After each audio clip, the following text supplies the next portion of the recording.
What is up, YouTube? It's your boy, The Walk 71, replaced David before, and I'm here with another AEW pay-per-view review for you all. This pay-per-view being AEW Full Gear from Baltimore. Now, granted, this is a day late from the pay-per-view. It was on a Saturday, but I mean, look, I had stuff to do on Saturday, so I mean, I didn't really get to watch the pay-per-view in its entirety. There were certain matches I caught, so I just decided to watch the entire pay-per-view today. And now I'm going to be able to record, edit, and upload this all before I'm able to finish my homework because I care about this. Anyways, we had the traditional buy-in pre-show, but this time it wasn't a battle royal or, well, no, the last ones have been battle royals. It wasn't a battle royal this time or tag team match. It was a women's match between Britt Baker, DMD, versus B. Priestley. Now, this match was cool. A lot of different stuff happened. We had Britt Baker hitting a superplex for a near fall. There was a cool spot with B. Priestley doing a diving foot stomp from the top rope to the apron on Britt Baker, but the match ended with them going at it for a couple of seconds, and then it led to Britt hitting the, what did she call it, finisher? The lockjaw, and B. Priestley tapped out. After the match, what was more important, in my opinion, to the match itself, it was a good match, it was cool, was Awesome Kong and Brandy Rose. Now, if you watched, what was it? What pay-per-view was it? Was it the first one? The first like AEW pay-per-view, Double or Nothing? We saw the allegiance between Brandy Rhodes and Awesome Kong, the GOAT, and it seemed like they weren't really doing much. It seemed like they weren't really doing much with them, but then once they got to TV, they started randomly doing this stuff for Brandy Rhodes, where she just started doing voodoo, and she's with Awesome Kong, and then they came out, beat up B. Priestley, and then cut off her hair. I don't know what this is going to lead to. I'm not a big fan of Brandy Rose as a wrestler. As a valet, she might be good at it. I don't know. But as a wrestler, she still has not impressed me. And for all the time that all the time that she has spent training and being in different companies, she just has not impressed me at all. She did have like a contract in TNA, and she just didn't do anything there neither. But, yeah, so let's see what happens with her and Awesome Kong. Awesome Kong is like one of the greatest women's wrestlers of at least this decade. Well, I won't even say this decade. Last decade. Damn, I'm getting old. Last decade. But she's like, you know, her run in TNA really made women's wrestling what it is today, in my opinion. Then we opened up with a tag team match. The Young Bucks versus Proud and Powerful, formerly known as LAX, Santana Ortiz. Really great opener of a match. It started off, first they showed the Rock and Roll Express in the crowd because a couple weeks ago on AEW Dynamite, Santana and Ortiz attacked them and put them through the, I guess you could say the stage, a part of the stage. It was like some platform. They put them through it, messed them up. So they were an integral part of the match, I guess a part of the story. The Young Bucks came out, showed them some love, and then we got the match. Started off hot with both teams going at each other before it started with Santana. And which one is it? I keep forgetting which Young Buck it is because like Nick. There we go. Nick. No, Matt. My fault. So then they start going at it for a bit. It was just back and forth for a good minute. The Young Bucks were starting the match off aggressive because, you know, they have to sell the story of the match that these two teams do not fuck with each other because every week on AEW Dynamite, they've been going at it. The Rick and Morty episode, they attacked them in the crowd. They jumped them. All types of stuff. So it just reiterates, you know, the seriousness of the feud. I wouldn't say the momentum didn't change until Matt Jackson hit his leg on one of the ring posts. But there was one cool spot where Santana had won the Young Bucks in a gory lock.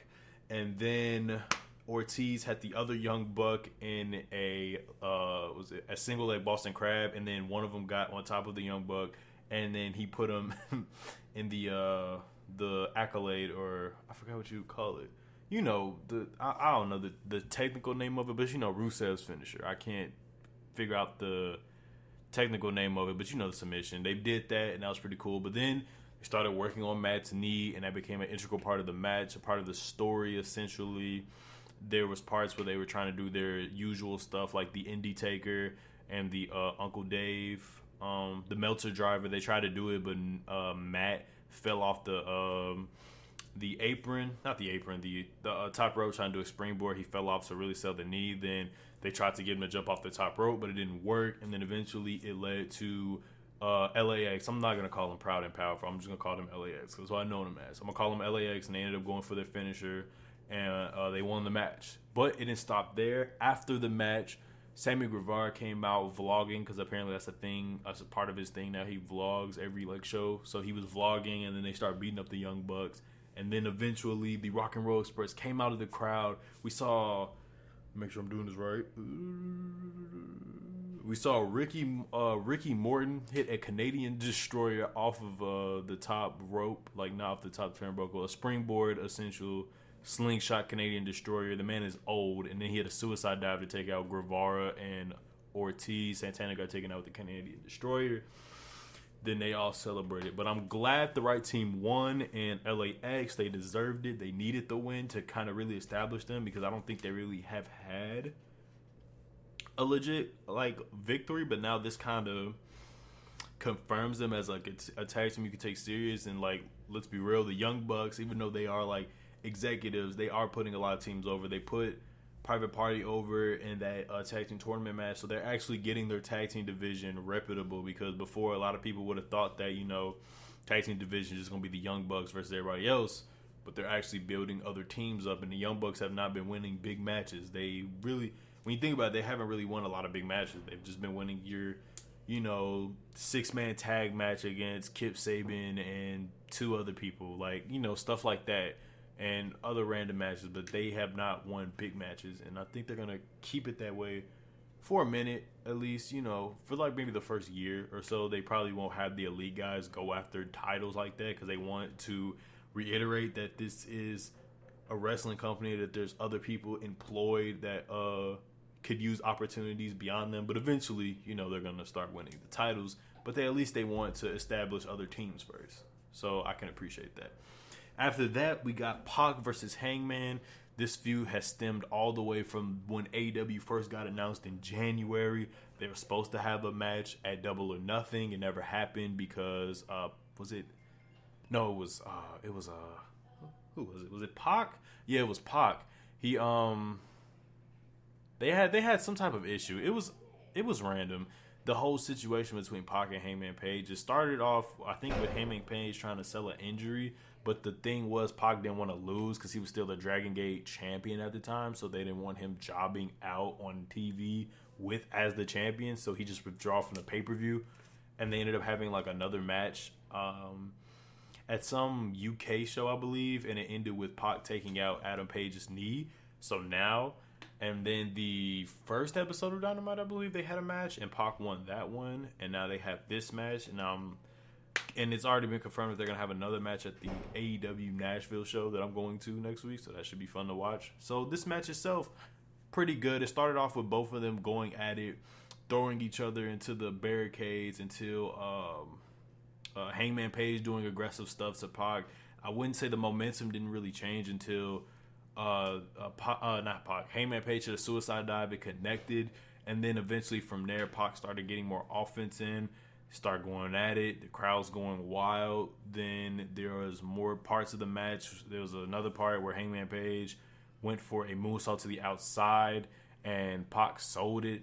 And there was another part of the match where Page had, I think it was before the moonsault actually, where he just picked up Pac and slammed him on the ring apron. Hold on. He slammed him on the ring apron, back first. He sold that, and then after the moonsault, he kind of baited a Page, and then he had a brain buster on a chair to the outside. I thought that was pretty cool. They go at it again. Pac goes for the Black Arrow, kicks out at 2. There was another spot where Pac went for a rebounding German suplex, connected it, but then Page no-sold it, hit a pop-up powerbomb for a near fall. Then Page tried to go for the buckshot lariat, didn't work. Page started getting kicked in the chest by Neville, or Pac, my bad. By Pac, he started kicking him some more. Then it led to Page to start, hulking up essentially.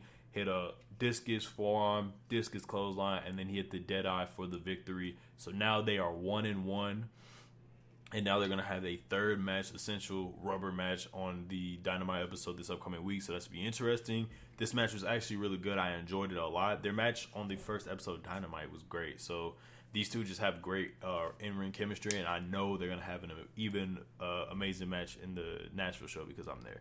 So, after that, this fucking match. We had a match literally was made the probably the week before the go home show this match was made, we had Shawn Spears, formerly known as Ty Dillinger in WWE. At one point before this match and before he got the victory, because I'm not about to go in depth with this match, it wasn't much of it. Shawn Spears was doing the same thing he was doing in WWE. He was fighting on the AEW Dark, which is like their essentially their main event. It's a show they shoot before the main show, and then they premiere it on YouTube the next week. And that's all he was doing. And then he got like a win over somebody on who was it? It was Brandon Cutler. Yeah, Brandon Cutler. He beat him. And then Joey Janella jumped him, and then that's how we got the match. The match itself, Spears was working on Janella's back the entire time. He tied his hair up to the ring post rope, the tag rope, started punching him. Eventually, Janella got some offense in. He even did a swanton bomb to the outside, which I thought was pretty cool. But then we get to the later part of the match. Ty Dillinger starts working on Joey Janela again. He goes for a power bomb. Not a power bomb, a pile driver on the outside with Tully Blanchard helping him. And then he hit a Death Valley driver and won the match. It wasn't anything special. I'm not a big fan of Joey Janela in general. I think this whole, whatever gimmick he has, his bad boy gimmick, I think it's corny to me. But that's just me. Some people like it, some people don't. It's not made for everybody to like it. I'm one of those people who don't.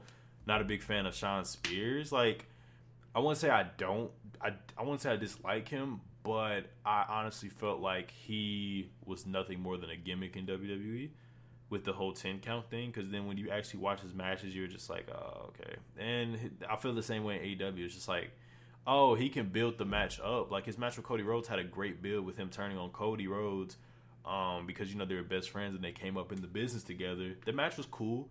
But, I mean, I'm not the biggest fan of him, and maybe it's just because he just has to, I don't know, show something, but who am I to judge, I guess? I'm just a fan. But I'm not really a big fan of neither of these two, so this match was just like, oh, okay, it happened. It's over. The right person won in Ty Dillinger, because I guess they're building him for something. But anyways, after that, we got a triple threat match for the AEW World Tag Team Championship. A couple weeks ago, we had the finals of the AEW Tag Team Tournament. Within the finals, we had SCU, Frankie Kazarian, Scorpio Sky versus the Lucha Bros, Rey Fenix, and Pentagon Jr. SCU ended up winning with a small package. They won the titles, and now I guess this was their rematch. But then last week on Dynamite, Private Party defeated the Dark Order to win the essential third place trophy in the tournament and got put into it, so it made it a triple threat match. And also, they were put in this match to take the pin. But the match itself, it was cool. Like, everybody in the match did something. Private Party did stuff. They Mark Quinn went for a shooting star press. I thought that was pretty cool. They had a different, unique combo of moves in this match, but other than that, they were literally in this match to take the pinfall and to get kicked in the face. As for SCU, they didn't really do much in this match. Like, they were there, here, and there, but I think the aggressors of this match majority was the Lucha Bros, Rey Fenix, and Pentagon Jr. There was a spot where they counted down in Spanish and then hit double super kicks to Private Party. There's another part where Rey Fenix did like a corkscrew something from the top rope to the outside. Isaiah Kennedy did something too to take out everybody, but then it led to Rey Fenix. And since the set had the more TNA set, like a long time ago where they connected the ramp to the ring, there was a spot where Phoenix jumped from the ramp to the rope to a crossbody into the ring up to was it Frankie Kazarian? We'll say Frankie Kazarian. That happened, but eventually they got taken out. Then it was Private Party and SCU. They did things, but then eventually led to SCU hitting their finisher, known as the SCU later. For the 1, 2, 3, they retained the titles. After the match, the Lucha Bros attacked them, and then the lights went out. Lights come back on.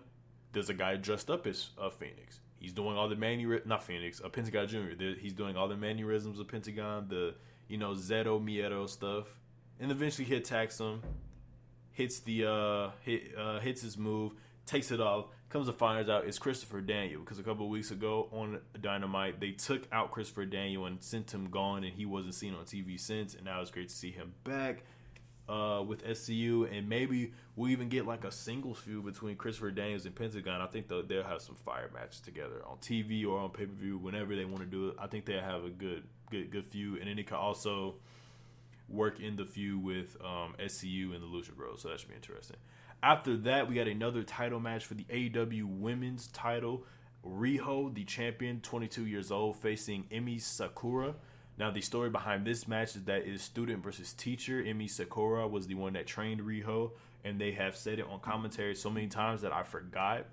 And that's basically the story of this match. So there was a lot of parts in the match where Riho was outsmarted by her teacher because, you know, that's how these things go when it's student versus teacher. It started off with Sakura just like, I won't say beating Riho up, but she was doing a lot of stuff. She did the hair toss where she just threw her around the ring.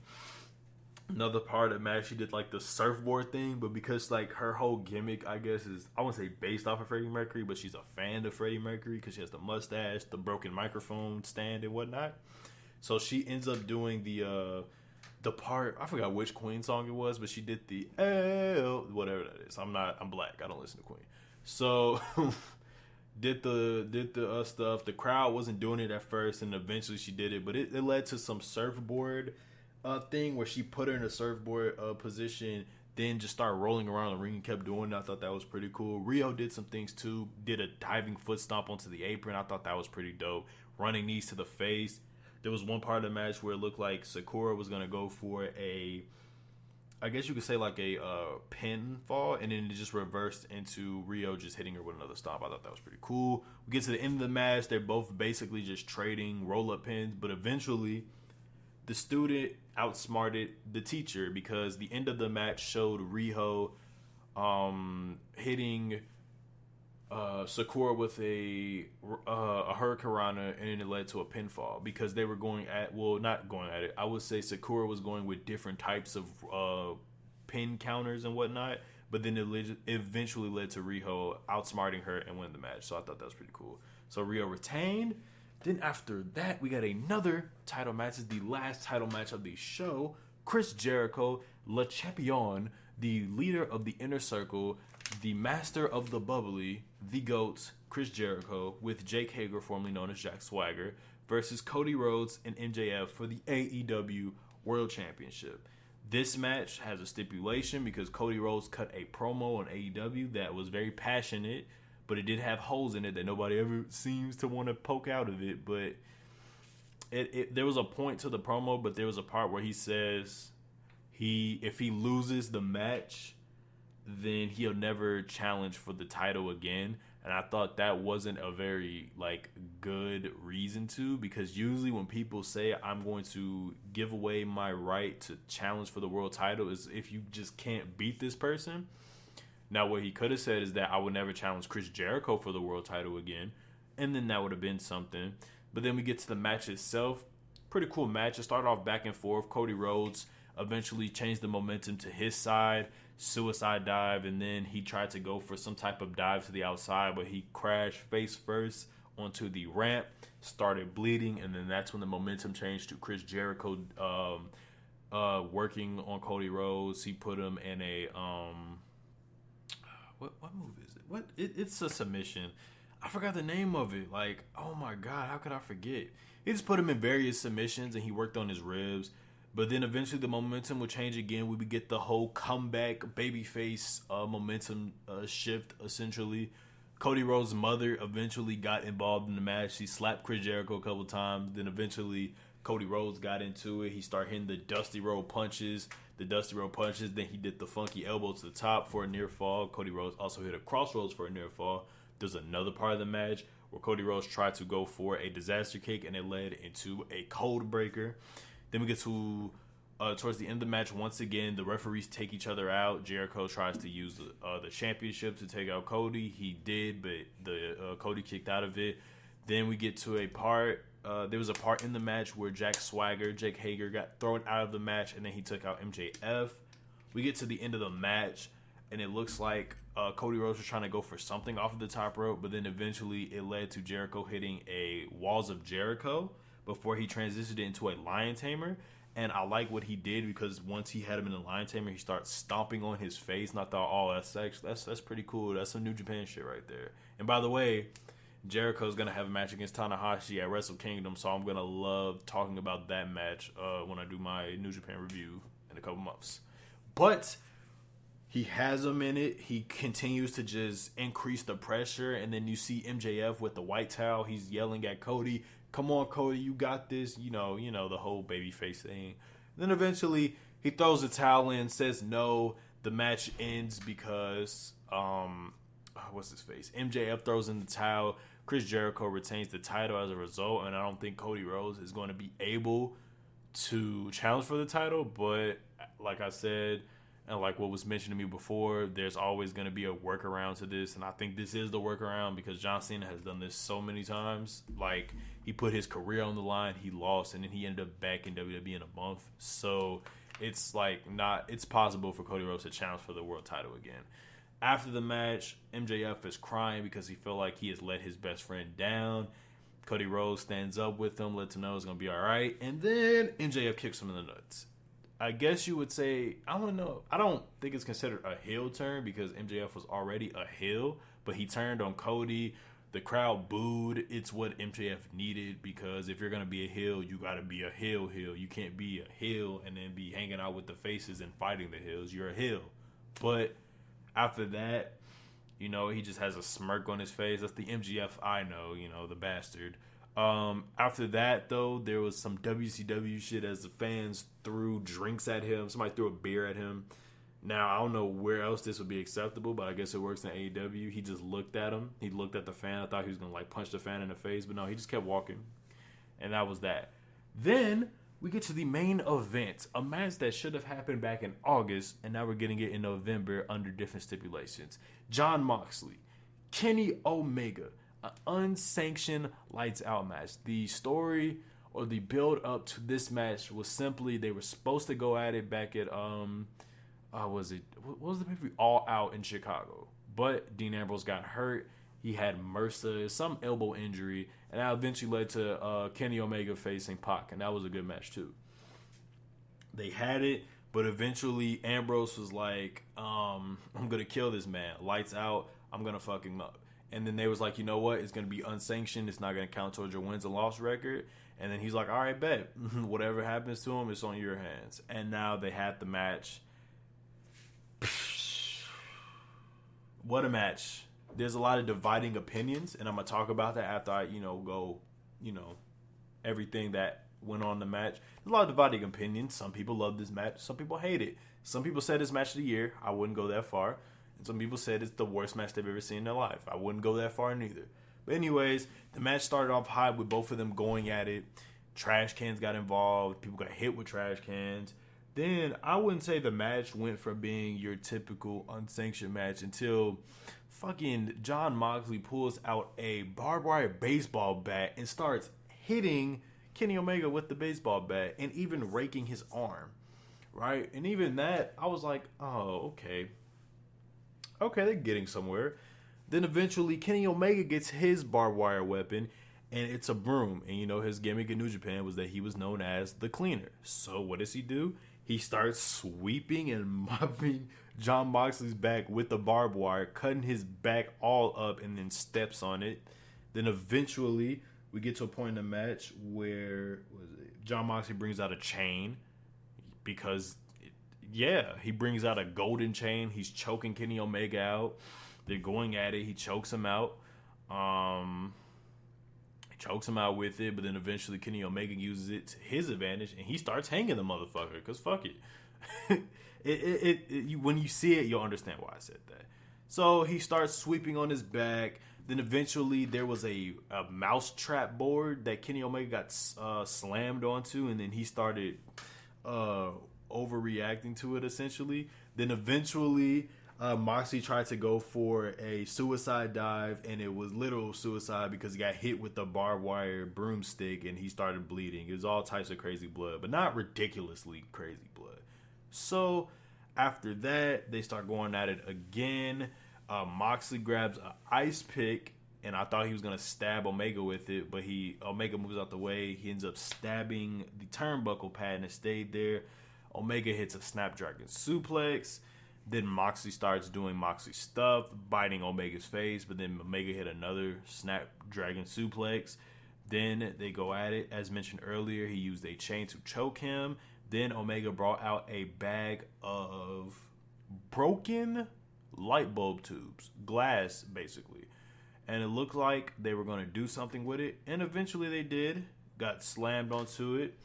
Omega put Moxley in a sharpshooter and then started dragging his body across the broken glasses. Oh my God. Like, it was crazy. Then after that, he put some glass in Moxley's mouth, and it looks like he was going to go for a V-trigger. But Moxley moved out of it, went for a German suplex. Then they start going at it again. He kicks him in the mouth. Glass eventually comes out. They end up fighting in the ring, going at it. We get to a point in the match where it looks like Omega is going to kill him. And then the Elite comes out, the Young Bucks and Hangman Page. And basically, they were telling him to stop because they were already wilding. I mean, they were beating each other with barbed wire weapons, hitting each other with the weapons, hitting each other with trash cans, slamming each other into glasses, all types of crazy stuff.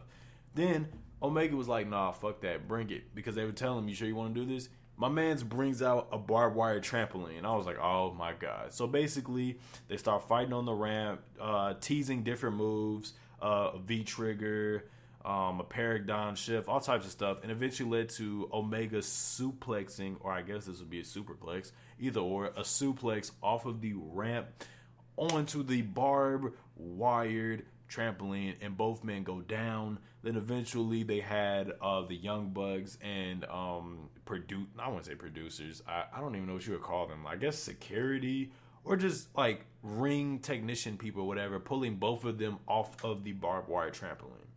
Then after that, they go at it again. There was some type of light like thing that had the like pay-per-view logo on it, and then Omega hits a V-trigger through it, and I thought that was pretty dope.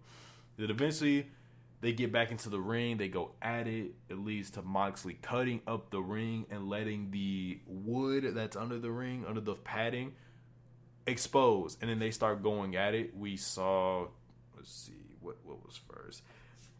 They go at it. There was a one-wing angel, no paradigm shift. Then eventually Omega goes for a Phoenix Splash. He misses, and then Moxley hits a paradigm shift onto the wood for the 1, 2, 3, and he won the match technically, but it doesn't count on his win-loss record. So as a result, Jon Moxley wins. He celebrates by chanting about the I guess he was talking about the star rating, because at first I didn't know what he was talking about. He was like 4 or 5, and he was like, fuck you, with the middle finger. I thought that was pretty cool. And then he was just like in the corner kissing his barbed wire bat. So what are my thoughts about it? Since this is an unsanctioned match, I'll give an unsanctioned opinion. I don't think this is going to be on anybody's, like anybody with logic and sense. I don't think this is going to be on anybody's top 10, top 5 matches of the year.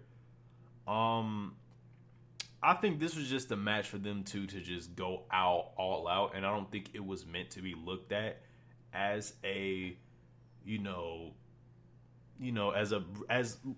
I don't think it was supposed to be looked at as other great matches we've seen, especially on this pay-per-view. This match was simply a hardcore match. It was unsanctioned. It was meant for them to kill each other because that was the story they were trying to tell. But then there's some people saying that it's match of the year. No, it's not close to being match of the year. Greatest match of all time. Like, all right, chill on that.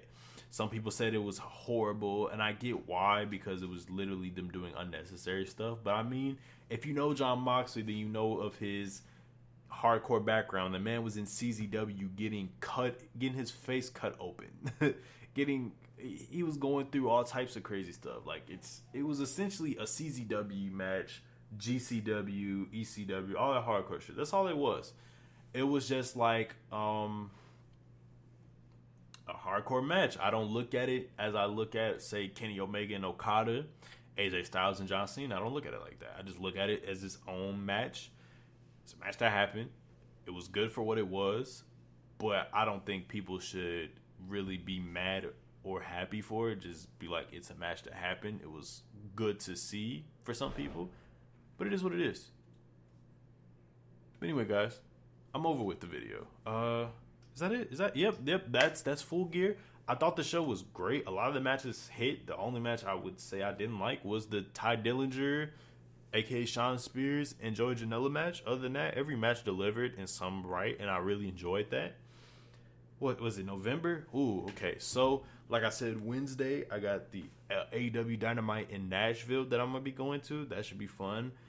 Every time I go to a wrestling event, I'm going to say that I'm going to record it and vlog it and try to make a video, but it never works. So, if you see a video, which more than likely you won't, don't be surprised. And then later in the month, I'm actually going to be going to all 4 events of Survivor Series weekend.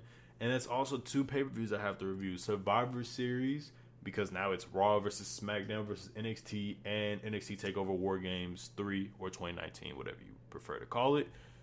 Anyway, guys, those events should be fun. I have the reviews for those shows later in the month. I'll try to get other stuff on here like I said in the previous ones and never do it. So don't think I'll be coming out with something in the near future. Don't think that. But anyway, guys, like, comment, favorite, subscribe, share this with anybody you can. Thank you for watching. I'm out. Peace.